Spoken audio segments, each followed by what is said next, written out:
அனைவருக்கும் காலை வணக்கம். வணக்கம். ஒரு சின்ன கதை. ஒரு முனிவர் சிவபெருமானை வேண்டி ரொம்ப காலமாக தவம் இருந்துட்டு இருந்தாராமா.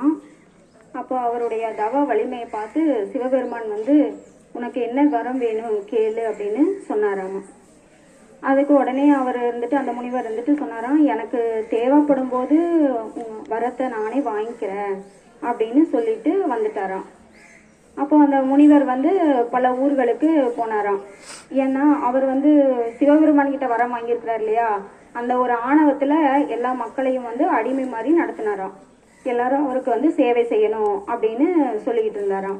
இப்போ இதே மாதிரி போயிட்டு இருக்கும்போது எல்லா மக்களும் அவருக்கு சேவை செஞ்சாங்க.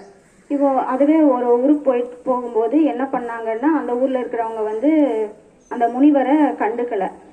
அவங்க விவசாயம் பண்ணிட்டு இருந்தாங்க. அப்போ அந்த முனிவருக்கு என்னாச்சுன்னா ரொம்பவுமே கோபம் வந்துடுச்சு. அப்போ உடனே சிவபெருமான் கிட்ட எனக்கு வரம் வேணும்னு கேட்டிருந்தேன் இல்லையா, அந்த வரத்தை இப்போ கொடுங்க அப்படின்னு கேட்குறாரு. என்ன அப்படின்னு கேட்கும்போது, இந்த ஊருக்கு மழையே பொழியக்கூடாது அப்படின்னு சொல்லி வரம் கேட்குறாரு. சிவபெருமான் அது தப்பு, அந்த மாதிரி கேட்காதீங்க அப்படின்னு சொல்லும்போது, இல்லை எனக்கு அந்த வரம் தான் வேணும், மழையே பொழியக்கூடாது அப்படின்னு சொல்லி கேட்குறாரு.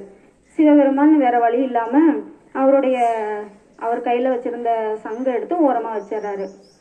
ஏன் அப்படின்னா, சிவபெருமானுடைய சங்கொலி கேட்டு வருண பகவான் மழையை பொழிவாரு அப்படிங்கிறது ஒரு ஐதீகம். அதனால அந்த சங்கை எடுத்து ஓரமா வச்சிடறாரு. அப்புறமா அந்த ஊருக்கு மழையே பொழியலை. அப்புறம் அதுல அந்த விவசாயிகள் ரொம்பவுமே பாதிக்கப்படுறாங்க. இருந்தாலும் ஒரே ஒரு விவசாயி மட்டும் என்ன பண்றான்னா, தன்னுடைய உழவு தொழிலை நிறுத்தவே இல்லை, எப்பவுமே செஞ்சுக்கிட்டே இருக்கிறான்.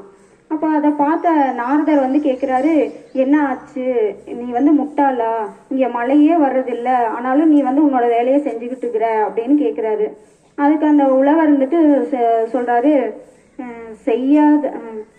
செஞ்ச தொழிலை விட்டவனும் கேட்டான், தெரியாத தொழிலை செஞ்சவனும் கேட்டா அப்படின்னு சொல்றாரு. இதை கேட்டுட்டு போய் நாரதர் சிவபெருமானை பார்க்குறாரு. இந்த மாதிரி ஒரு உழவன் இந்த மாதிரி சொல்றான் அப்படின்னு சொல்லும்போது சிவபெருமான் அவன் என்ன முட்டாளா அப்படின்னு கேட்குறாரு. அதுக்கு நாரதர் சொல்றாரு, அவன் முட்டாள் இல்லை, அவனுடைய வேலையை அவன் கரெக்டாக செஞ்சுட்டு இருக்கிறான் அப்படின்னு சொல்லிட்டு போயிடுறாரு. அப்போ சிவபெருமான் நினைக்கிறாரு, நாமளும் இந்த சங்கை ரொம்ப நாளாக பயன்படுத்தாமல் இருக்கிறோமே, நம்மளும் பயன்படுத்தினா என்ன அப்படின்னு சொல்லி எடுத்து அந்த சங்கை எடுத்து ஊதுறாராம்.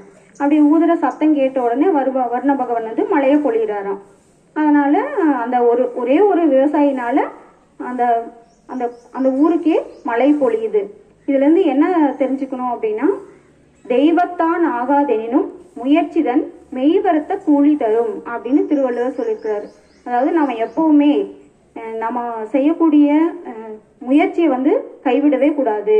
நம்ம எப்பவுமே முயற்சி பண்ணிட்டே இருந்தோம்னா அதுக்கான பலன் நமக்கு இன்னைக்கு இல்லைன்னாலும் என்னைக்காவது ஒரு நாள் நமக்கு கிடைக்கும் அப்படின்றத சொல்லிட்டு விடைபெறுகிறேன். நன்றி, வணக்கம்.